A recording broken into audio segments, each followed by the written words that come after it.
உண்டாக ஜீவ வார்த்தையில் வேரூன்றுவோம். வெற்றியின் உத்திகள் என்ற தலைப்பில் 1 கொரிந்தியர் 9ஆம் அதிகாரம் 24ஆம் வசனத்தின் பின்பகுதியை பார்ப்போம். நீங்கள் பெற்றுக்கொள்ளத்தக்கதாய் ஓடுங்கள். ஒரு விளையாட்டு வீராங்கனை விளையாட்டிலே வெற்றி பெறுவதற்கு விளையாட்டின் ஒழுக்கங்களை கண்டிப்பாக கடைபிடிப்பவர்களாக இருப்பார்கள்.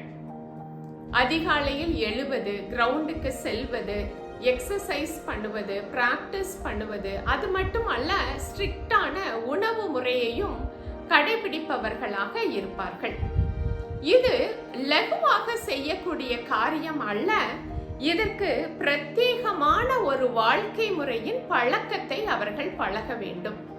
இந்த பழக்கத்திற்கு அவர்கள் ஆழமான அர்ப்பணிப்பு உள்ளவர்களாக சுய மறுப்பையும் தியாகத்தையும் உறுதியாக கொண்டு மனதிலே வைராக்கியமுள்ள அர்ப்பணிப்போடு கடுமையாக முயற்சி செய்தால் மாத்திரம்தான் அவர்கள் வெற்றி பெறுவார்கள், முடிசூட்டப்படுகிறார்கள்.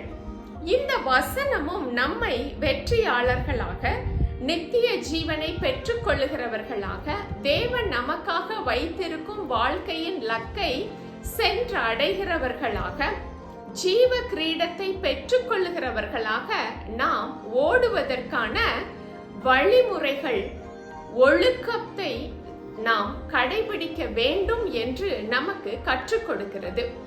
ஒரு விளையாட்டு துறையில் இருப்பவர்களே அவ்வளவு கடுமையான அர்ப்பணிப்போடு விளையாட்டு ஒழுக்க முறைகளை அவர்கள் கடைபிடிக்கும் பொழுது, நாம் நம்முடைய ஆவிக்குரிய வாழ்க்கையின் ஒழுக்கங்களை கடைபிடிக்கிறவர்களாக நாம் இருக்க வேண்டும். நம்முடைய அனுதின வாழ்க்கை வேறு, ஆவிக்குரிய வாழ்க்கை வேறு என்பது அல்ல. நமக்கு கொடுக்கப்பட்டிருக்கும் இந்த ஒரே ஒரு வாழ்க்கையுமே தேவனோடு வாழ்கின்ற ஒரு ஆவிக்குரிய பயணம்தான்.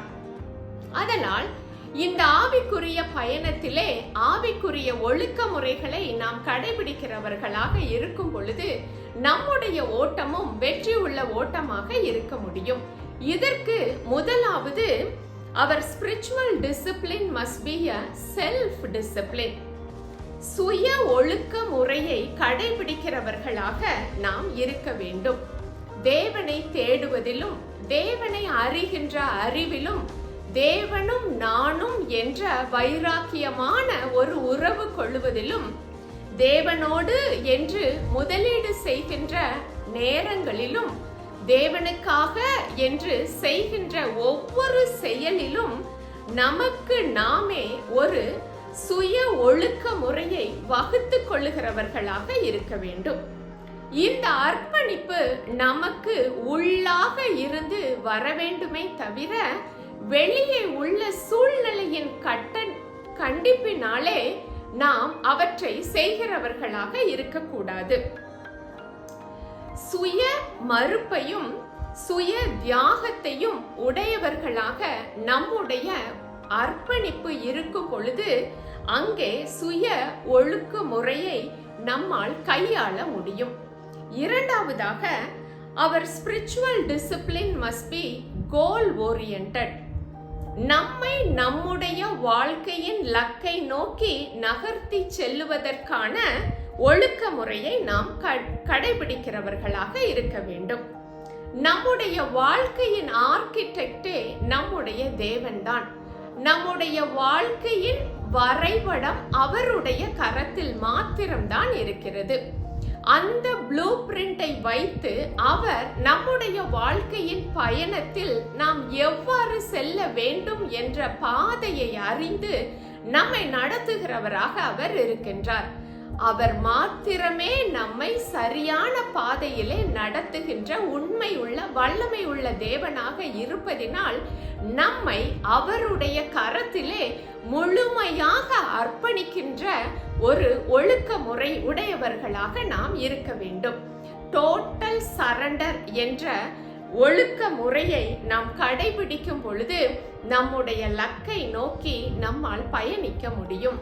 மூன்றாவதாக, our spiritual discipline must create resilience.